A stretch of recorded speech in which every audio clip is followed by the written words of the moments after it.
La idea surge después de que varios autores viéramos que estábamos caminando un poquito en la misma dirección respecto a cómo enfocar el tema de la pandemia, las consecuencias de la pandemia, y surgió la idea de hacer algo en común, de poner lo que estábamos hablando de manera conjunta. Precisamente también a raíz de este libro que había sacado la extrema izquierda, sobre todo liderada por Slavoj Žižek, el famoso filósofo comunista, que decía que la solución al tema de la pandemia era más comunismo, bueno, en fin, más todo lo que estamos viendo últimamente respecto a la izquierda más radical, y nos planteamos cómo poder dotar al mundo conservador no solo de contenidos informativos, sino también de un pozo ideológico, también cómo hacer respuesta a toda esta narrativa que se estaba expandiendo por el mundo progresista, el mundo de izquierdas, y que también se estaba utilizando por parte de los poderes fácticos.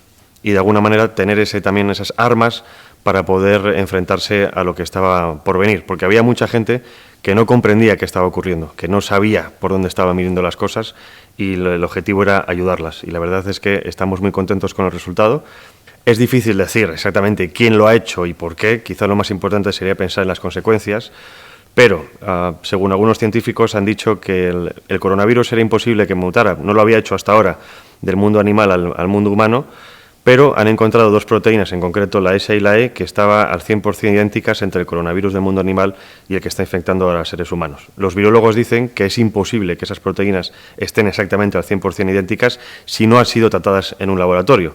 Luego, por otro lado, el Premio Nobel de Medicina que descubrió el virus del SIDA, Luc Montagnier, él mismo reconoce que dentro del código genético de este nuevo coronavirus hay dos proteínas, dos cadenas proteicas insertadas del virus del SIDA, del VIH. Entonces, él mismo también reconoce que eso es imposible, que se mezclen estos dos virus en el mundo animal si no han sido tratados por laboratorio. Luego hay otra corriente de investigación que señala a una doctora china llamada Xi Zhengli, que por lo visto llevaba ya casi una década investigando el tema del coronavirus y había conseguido, al cabo de un tiempo, que mutara para infectar a chimpancés, que es, digamos, fisiológicamente bastante parecido al ser humano en ese aspecto. Entonces, yo me atrevo a decir que no es algo realmente natural. Es decir, el coronavirus sí existe en el mundo animal, pero no este coronavirus y, desde luego, no como ha afectado a parte de la población. Repito, quizá lo más importante no sea entender de dónde viene, sino las consecuencias. Y las consecuencias estamos viendo, ¿no? Un control absoluto de la población, una psicosis colectiva, con la excusa sanitaria están implantando un sistema totalitario a nivel global. Aunque pensemos que esto no ha sido algo humano, está claro que ha sido aprovechado por los poderes fácticos para dar un salto hacia adelante en eso que llamamos el nuevo orden mundial. Sin duda, hemos visto las medidas que se han tomado, en muchos países tarde y mal, pero está claro que, al menos a mí lo que me ha llamado la atención es cómo todo el mundo ha sido confinado en sus hogares durante meses, algo que no había pasado nunca en la historia de la humanidad, ni siquiera con las peores enfermedades. Y luego lo estamos viendo en España, las medidas que se han tomado, este estado de alarma prolongado, que ha violado todo tipo de libertades, la imposición de ciertas leyes totalitarias, el control de la libertad de expresión, y en el fondo lo que estamos viendo es una subversión política, un golpe de Estado blando, por así decirlo, con el objetivo de que, al menos partidos que estuvieran en el poder, sirviendo a esos poderes fácticos globales, poco a poco están haciendo el Estado a su imagen y semejanza. Eso es puro totalitarismo. Cuando el Estado es absorbido por un partido, está claro que hay algo mucho más de lo que nos están contando. Y lo que estamos viendo es precisamente eso. Menos libertades, más absolutismo político, menos libertad de expresión, más control de la población, y lo que nos están llevando es a ese paradigma futuro que es casi una sociedad china mundializada, donde todos los ciudadanos estaremos completamente controlados continuamente, sabrán lo que hacemos, sabrán dónde estamos, quieren eliminar el dinero físico, en fin, es todo, parece que una película de terror, pero desgraciadamente es un hecho muy real. Las consecuencias del coronavirus ya las estamos viendo a nivel económico. Yo soy de los que piensan que este confinamiento ha sido mucho más radical de lo que tenía que haber sido, además, según dicen otros virólogos, pero sobre todo desde el punto de vista económico, porque estamos viendo la destrucción absoluta de la economía, al menos de nuestro país, España, ¿no? Ya hablan de una caída del PIB del 30%, estamos casi en 8,5 millones de parados, incluyendo los ERTES, y eso es destruir, obviamente, la soberanía de un país. Si destruye su soberanía económica, haces que toda la población sea dependiente de esos poderes.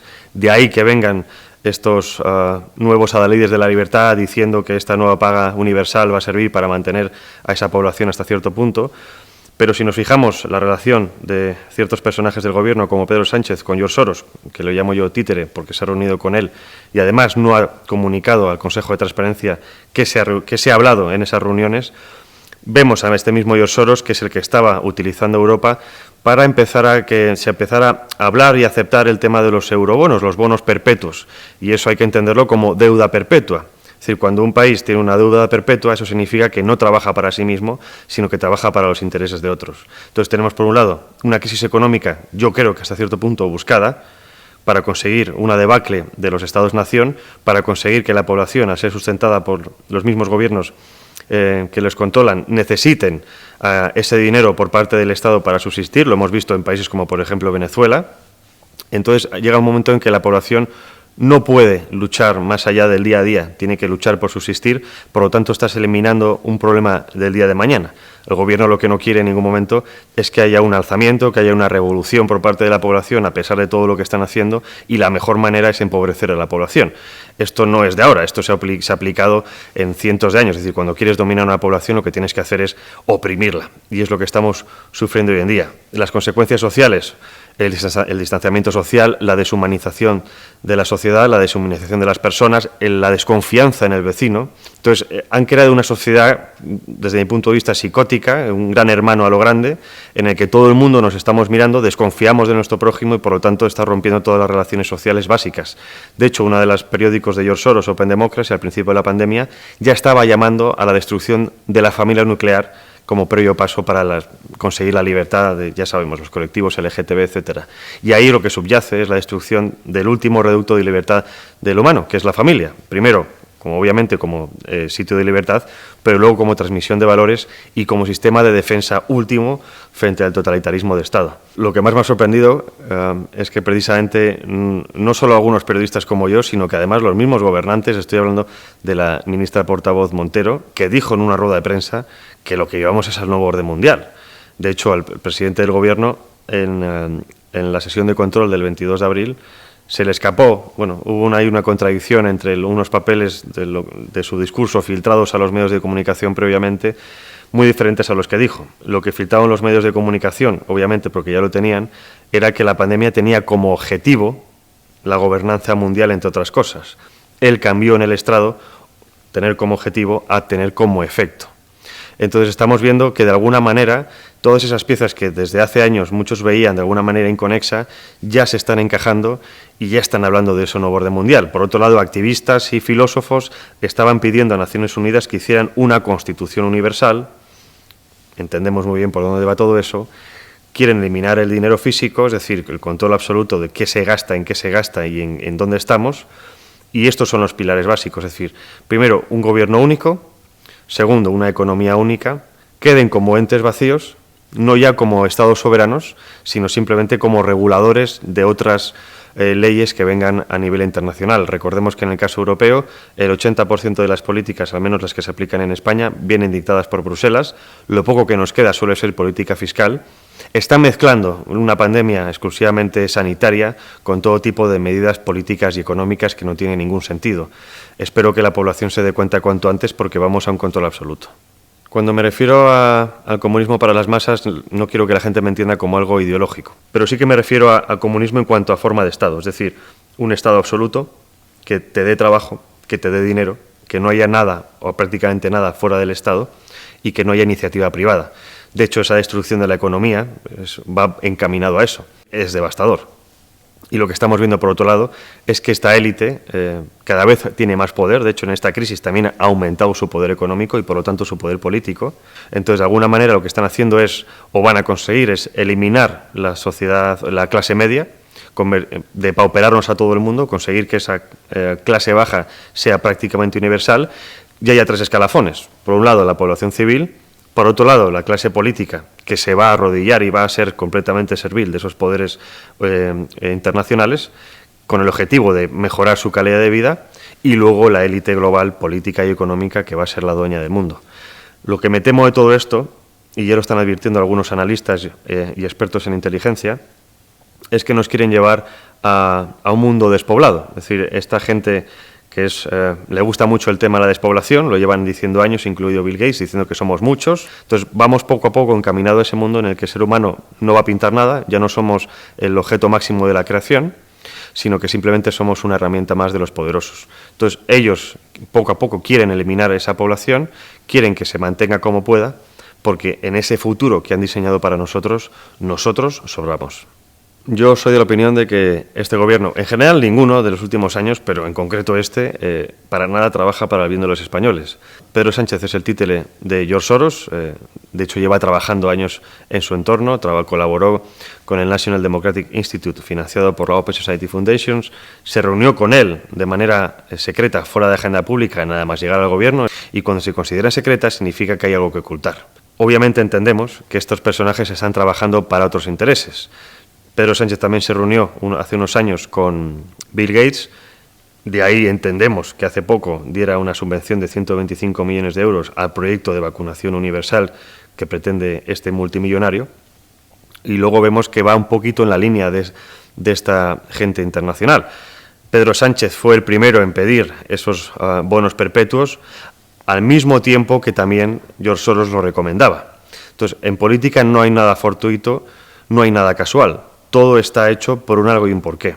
Entonces, si vemos cómo, por un lado, tenemos a los think tanks y personajes grandemente influyentes avisando de ciertos temas, pero después vemos a políticos como Pedro Sánchez aplicando esos temas de alguna manera, entendemos que hay una relación cercana. Y esto solo habla a nivel nacional, pero George Soros tiene influencia en Europa, por ejemplo, controlando hasta un cuarto de los jueces permanentes del Tribunal Europeo de Derechos Humanos. Entonces vemos claramente cómo hay una traslación entre los intereses de los ultrapoderosos que después van al nivel político y que después se traducen en leyes que nos afectan a todos. George Soros invirtió en el año 2011 en una empresa conocida como WuXi AppTec, centrada en temas de bioingeniería. En su página web podemos ver que está enfocado con temas de vectores virales, es decir, con el tema de testeo de virus. También está enfocado a otros temas clásicos farmacológicos, pero lo que más llama la atención es esto. Pero no solo esto, WuXi AppTec es dueña de Fosun Pharma, que pertenece al nieto de Jiang Zemin, el que se reunió con Bill Gates en el año 94 y antiguo presidente del Partido Comunista Chino. Y luego hemos visto que esta Fosun Pharma se alió con Gilead, la norteamericana, para sacar un producto llamado Remdesivir, que se está testeando hoy en día contra el coronavirus, aunque los efectos que pensaban no se están consiguiendo, igualmente siguen creciendo en bolsa. Pero por otro lado, George Soros también invirtió en la empresa española Grifols, con 38 millones de euros en mayo del año pasado, especializada en temas de hemoderivados, es decir, plaquetas, glóbulos rojos, temas de sangre, que ahora dicen que ha sacado un producto precisamente basado en los plasmas sanguíneos de personas que se han recuperado de la infección para poder tratar el coronavirus con eficacia. Entonces, a mí lo que me ha llamado la atención, y soy siempre de decir de follow the money, ¿no? Sigue el dinero para entender qué es lo que está ocurriendo. Si personajes como George Soros invirtieron hace años en empresas que a día de hoy se están forrando con el tema del coronavirus y entendemos a George Soros como uno de los máximos o de los más exitosos inversores de la historia reciente, yo soy de la opinión de que esta persona no da puntada sin hilo.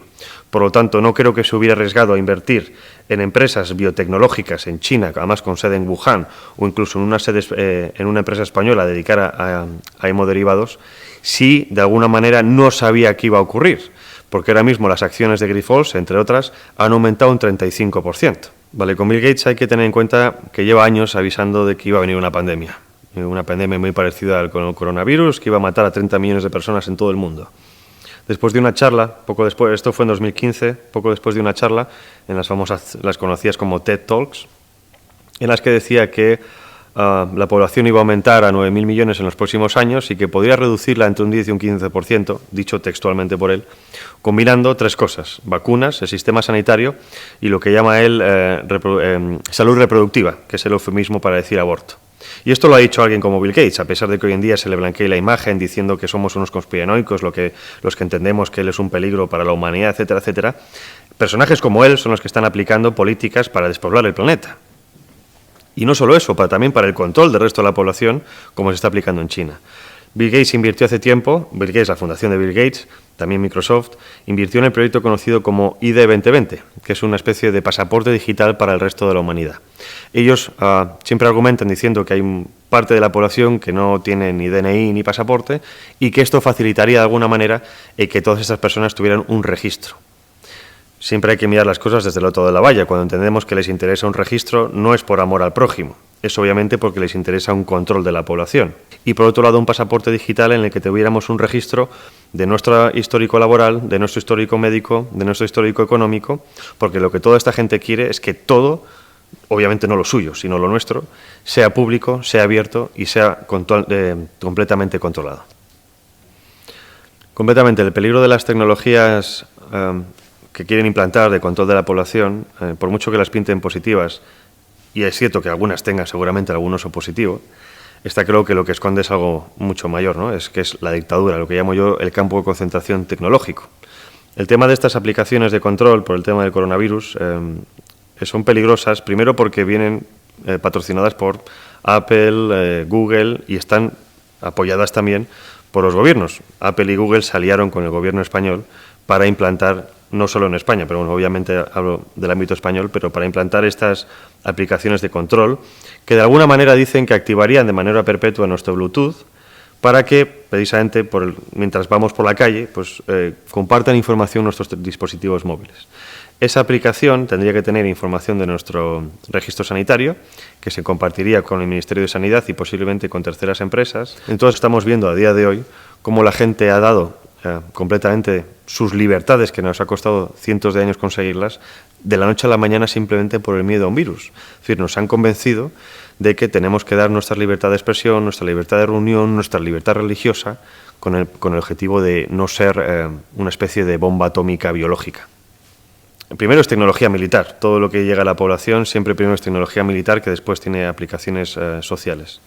Pero está claro que este 5G, teniendo en cuenta que multiplica creo que por 100 el ancho de banda del 4G, está claro que es para poder controlar, para que pueda caber todo el flujo de información que van a recibir las empresas tecnológicas de todos nosotros a partir de ahora. Es decir, lo que hemos visto hasta ahora por los dispositivos móviles, etcétera, es un cuento de niños con lo que viene ahora, ¿no?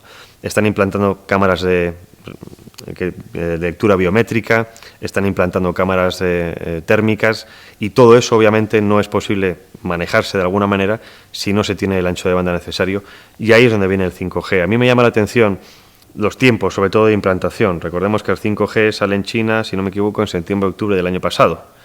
2 meses después surge la pandemia del coronavirus a nivel global y a día de hoy hay artículos que dicen que el 5G es la manera para combatir el coronavirus. Entonces, volvemos a lo mismo. Está mezclando algo sanitario con tecnológico, político, económico, social, en el que la población se pierde, pero hay que focalizarse. El 5G no es otra cosa más que el camino o, digamos, el barco que va a permitir a los grandes poderosos que toda esa información esté bien manejada y bien controlada. Si quieres ver más contenidos de Alto y Claro TV, suscríbete a nuestro canal de YouTube.